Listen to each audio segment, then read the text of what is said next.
Hey everyone. In this video, I'm going to talk about prediction and uncertainty in Bayesian inference.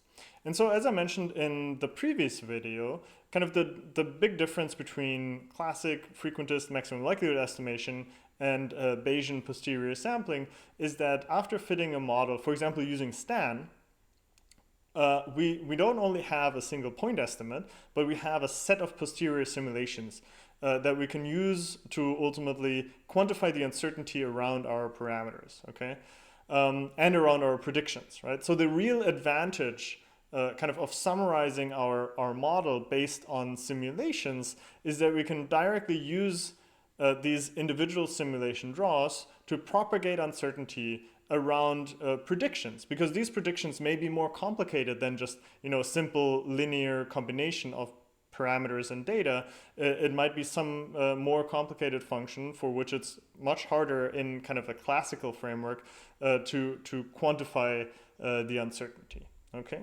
so in general, whenever we're trying to make predictions based on our model, or in our example, we'll stick with the simple bivariate regression framework where we have one outcome variable yn, we have a predictor xn, and we have an error term epsilon n. So based on that simple bivariate regression framework, we can essentially examine three different types of predictions. And of course, we're looking at this from the simple bivariate linear regression framework, but ultimately this holds for any type of generalized linear model, okay? And we'll talk later on when we introduce logit and categorical outcomes and so on, how these different types of predictions differ we can make the same three types of predictions in these more general contexts, and there are a couple of subtle differences that we have to take into account. But we'll introduce them now just based on the simple linear regression framework, okay? The most straightforward, simplest prediction that we can make is the point prediction. And that point prediction is simply just based on our point estimates, beta hat 0 for the intercept and beta hat 1 for the slope, for a new data set, right? So we have a fitted model, and now we have not the axis that we observe, but we have some new set of axes, or maybe just one value. And the goal is now to create a prediction for that new data, okay? So the simplest prediction that we can make is just use the point estimates and based on the same model, get a point prediction for our y hat, okay? So kind of the underlying idea here is based on the fitted model, y hat in this case is the best point estimate of the average value of y for new data points with this new value of x, okay? And it's important to keep in mind that this kind of best point estimate completely ignores our estimation uncertainty and our prediction uncertainty, okay? We're just looking at one specific point estimate, okay? Next, we can look at the linear predictor with uncertainty, okay? So rather than having one specific point estimates for our intercept and for our slope, we can take into account the inferential uncertainty in our slope coefficient and in our intercept, okay? And essentially,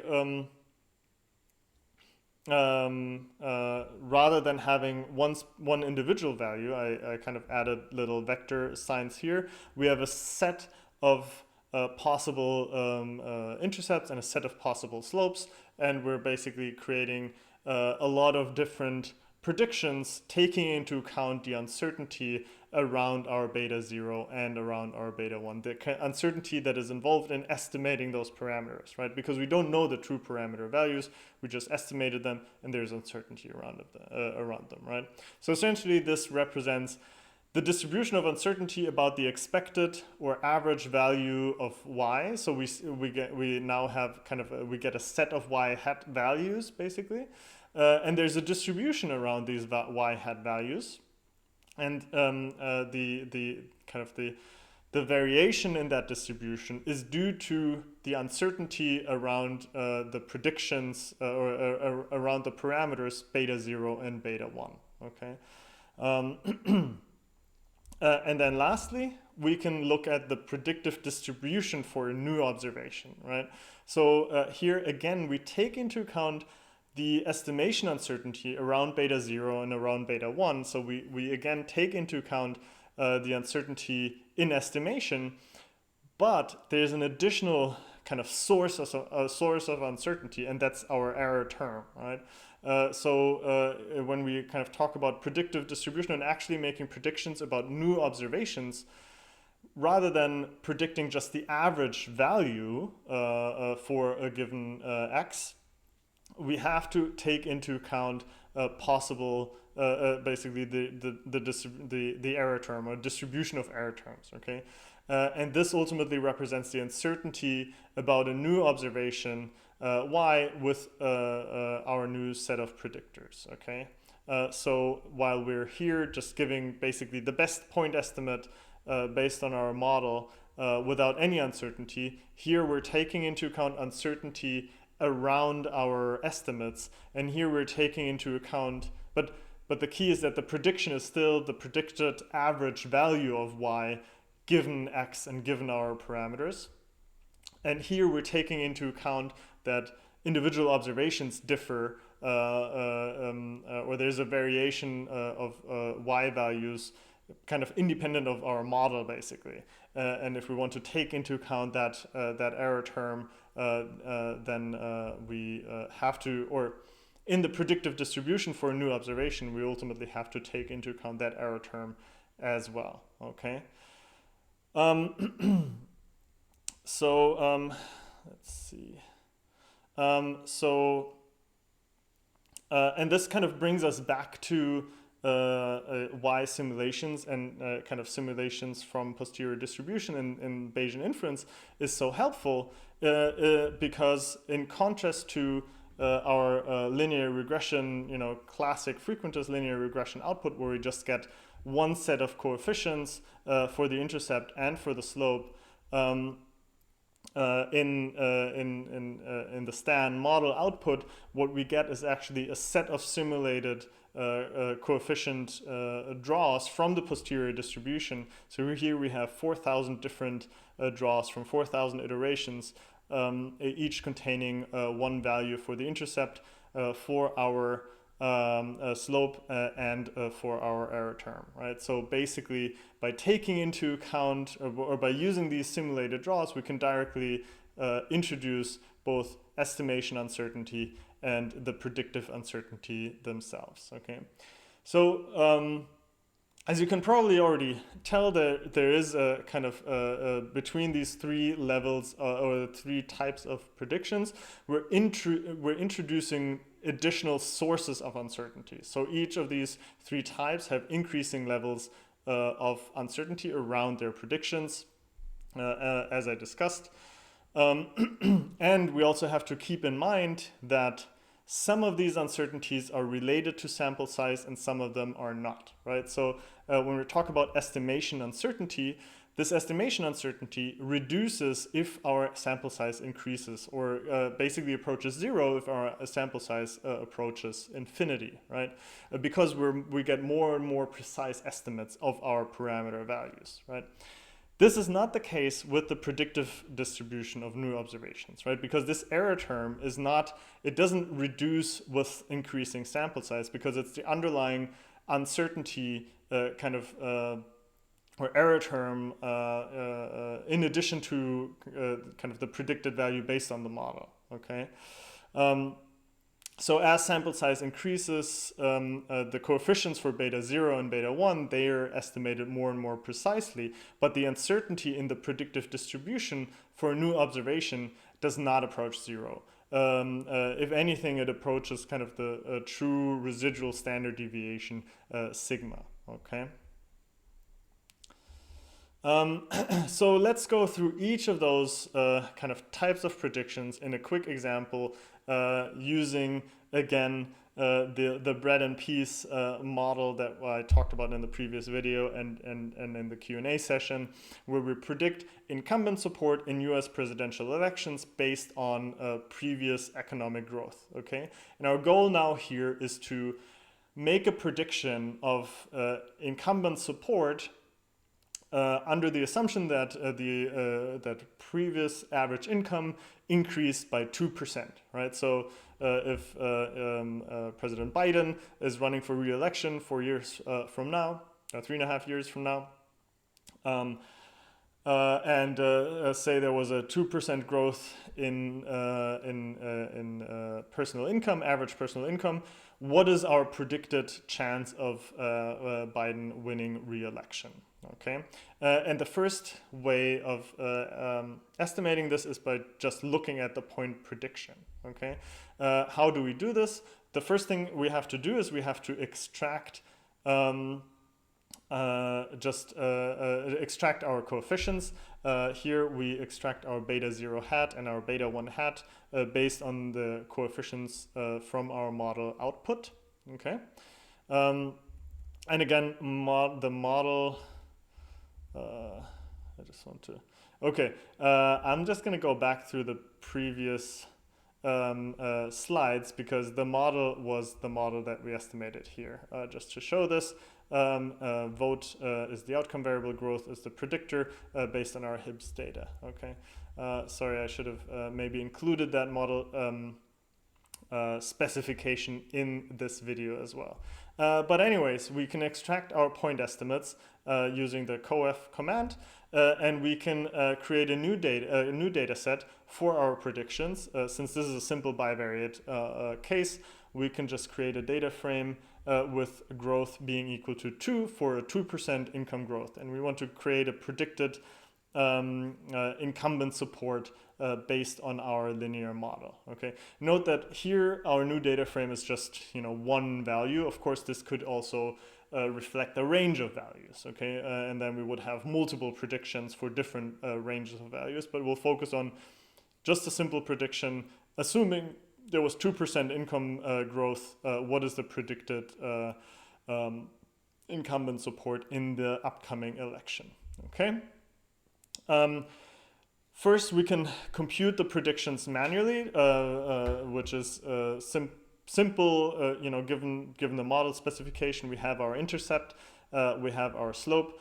So all we have to do is we have to multiply the slope coefficient times our new x value. That's our new value that we generated here, and we can use that to compute and add that to the intercept, and the result is 52%. So in other words, based on our fitted model, this is the best point estimate of the average value of y for new data points with this new value of x. Okay, so if we assume 2% income growth, based on the best fitted model, the average value of y is predicted to be 52%, which of course would suggest the best estimate and the average value based on our best estimate suggests that the incumbent would win the election because they receive more than 50% of the vote. Okay. We can also directly we don't have to compute this manually. We can directly use the predict function. If we use the predict function here, based on our model output with our new data, we get the same, or almost the same with a rounding error, same result. Okay. All right. So of course this might be helpful, but any political consultant on the Biden team would probably like to take into account uncertainty around our estimates and actually know what are the chances of winning. Certainly we don't know with absolute certainty that the incumbent support will be 52%. Of course, there must be some uncertainty around that. Okay. So how do we take into account uncertainty, particularly the estimation uncertainty that is related to our linear model and how well we estimate basically the association between growth and incumbent support, as well as the intercept, right? We have estimation uncertainty around that as well, okay? So in order to kind of take into account this estimation uncertainty, all we have to do in the Bayesian framework is we have to extract not only the point estimates, but rather extract the simulations and compute predictions for each individual simulation, okay? So all we have to do is take our simulations, which was just converting the model output into a tibble, and the tibble is then a 4000 by 3, as I showed previously, data frame of iterations, and for each iteration we have a set of parameter values, okay? So we extract our, we can extract our basically set of 4000 intercept and set of 4000 slopes, and then we can create a new data frame, and I'm just saving this in a tibble to make the output a little bit nicer in the slides here. Our new y, or our predicted y, is again beta 0 plus beta 1 times our new data set, which is just 2% growth. And now rather than having one prediction, we of course get 4000 different predictions based on the estimation uncertainty in beta 0 and beta 1, because we have different values in each of those iterations, okay? And now we can summarize across those 4000 iterations, we can summarize the uncertainty in our predicted incumbent support, okay? Again, we don't have to do this manually for this simple model. We can directly use functions that are provided in the rstan-arm package, posterior linpred and posterior epred. If we use those, we see that we get the same results as we do by computing it manually, okay? What is the difference between the posterior linpred and the posterior epred? In the linear model, it doesn't really make a difference, right? The only difference, we will see this difference once we move to nonlinear models, to generalized linear models and logits and so on, because here we're basically just looking at the linear prediction based on the parameters and data, and here we're looking at the expectation across the expectation basically across predictions, okay? Since in the linear model, the prediction and the expectation, or the prediction is the same as the expectation, ultimately we don't see any differences here. But if we have like a dichotomous outcome that we're modeling, then the actual prediction, of course, is different from the expectation. And so then we will see differences between those two. And we'll get to those once we talk about logits and so on, okay? For the linear model, these are essentially equivalent, okay?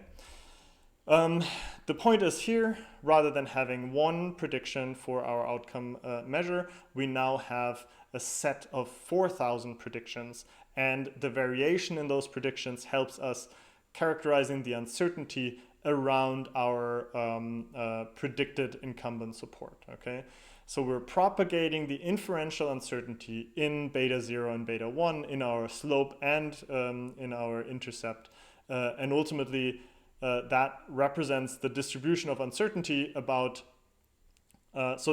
basically the distribution of y's that we computed here and here represents the distribution of uncertainty about the expected or average value of y for new data points with predictors x new, with our new values for the predictors, right?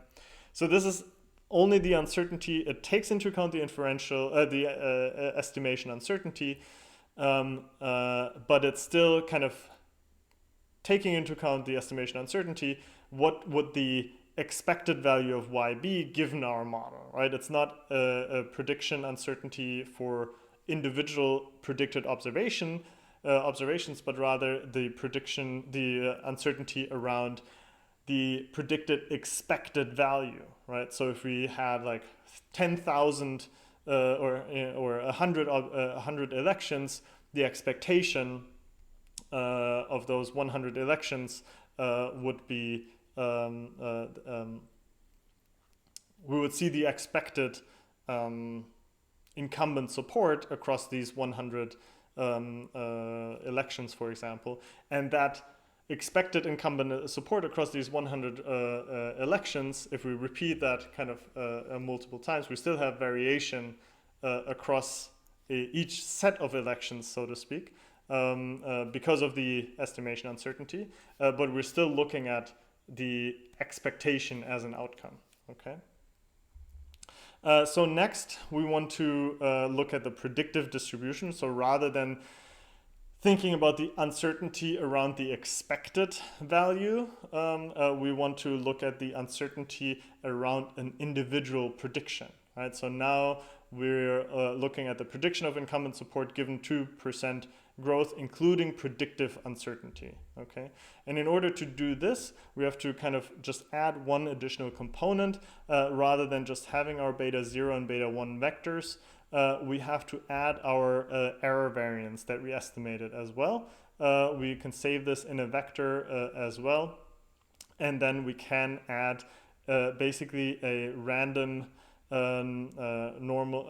draw from a random normal distribution with mean 0 and error variance sigma for each individual observation to take into account the uncertainty, the predictive uncertainty, right? So rather than looking at the kind of uncertainty in the expected value, we're now looking at the uncertainty in one specific prediction. And this represents the uncertainty, the complete uncertainty about a new observation y with predictors x new, right? Rather than predicting the average, you know, on average, what would an incumbent, what is the incumbent's predicted support? We're now looking at how much uncertainty is there in predicting one particular incumbent and that incumbent support, okay? And of course, that variation here is larger than the variation that we had previously, okay? We don't have to do, again, we don't have to do this manually. We can directly use posterior underscore predict to directly generate this using our stan arm. And we see here, of course, there are different values. Why are there different values? Well, we're taking random draws for each observation, or for each iteration, we're taking random draws, and the random draws that we're taking here for the error term are different from the random draws that we're taking here. So that's why these values are not the same. If we, of course, look at the distribution across all posterior predictions on this side and this side, the distribution would, of course, look the same, or looks, approximately the same. Okay. So these are the three types of kind of predictions that we can think about. But I want to also emphasize that there are additional sources of uncertainty that we can take into account, right? And one reason why Bayesian inference is so powerful is because it directly allows us to include additional sources of uncertainty and propagating that uncertainty in our estimates and in our predictions, right? One additional source of uncertainty that we could think about is that for now we assumed that the predictor itself, the 2% growth, is just fixed, right?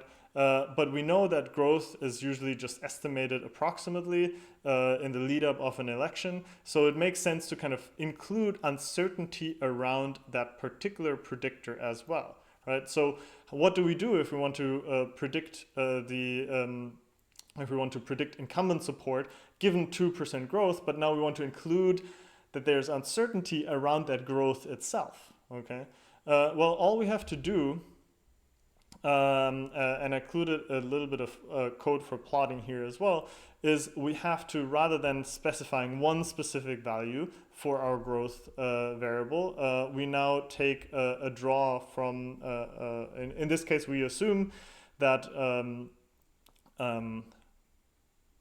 income growth has an average of 2% growth. That's for our prediction, but there is some uncertainty around the measured growth. And we assume that the standard deviation is here just 0.3. Okay, so that's just the assumed uncertainty that we want to take into account around our predictor. Okay, we can then basically do the same procedure that we did previously, where we create a new table of new predictions, which are based on our simulator, taking into account the estimation uncertainty, taking into account now the uncertainty in our predictor, and taking into account the predictive uncertainty as well for each individual observation. Okay, and now I'm going to show you one visualization that basically takes into account all of those sources of uncertainty, and this is kind of equivalent to one of the graphics that has been shown in the textbook as well. We're just looking at basically the density of predicted incumbent vote shares, and I'm going to kind of indicate the percentage of simulations that is above 50% in order to give a more accurate kind of predictive, more accurate prediction of the probability that an incumbent with 2% income growth will win the election. And this is the result of the code that I have here. We have the predictive distribution for one new observation. So it takes into account the uncertainty around individual predictions, and we can say that 71% out of these, so this density kind of represents the simulated incumbent vote share, taking into account inferential uncertainty, taking into account uncertainty around the predictor, and taking into account uncertainty based on individual predictions, so taking into account the error variance as well. And based on a simulated 2% rate of economic growth, we can then look, across those 4,000 simulations, we can look how many times out of those 4,000 simulations we see a vote share, incumbent vote share of larger than 50%, and the result is 71.6%. So we predict, taking into account all those uncertainties based on our linear model, we can say that an incumbent with 2% economic growth or income growth has a 71.6% chance of winning the next election. Okay, you could, of course, we could do the same graphic based on any of these previous predictions that don't take into account every individual source of uncertainty. And of course, as we kind of reduce sources of uncertainty, the shape of this distribution would of course become more and more narrow. But again, it would fail to account for important sources of uncertainty in this specific predictive task. Okay, so I hope this kind of illustrates a little bit kind of the usefulness of posterior sampling and directly being able to take these draws from the posterior distribution in order to propagate uncertainty. In the next last video, I will talk about prior information and Bayesian synthesis, because as I mentioned in the previous two videos, one additional difference is that we're not working just with the likelihood and the data, we're taking into account prior information and prior distributions. So what exactly that means, I'll talk about in the next video.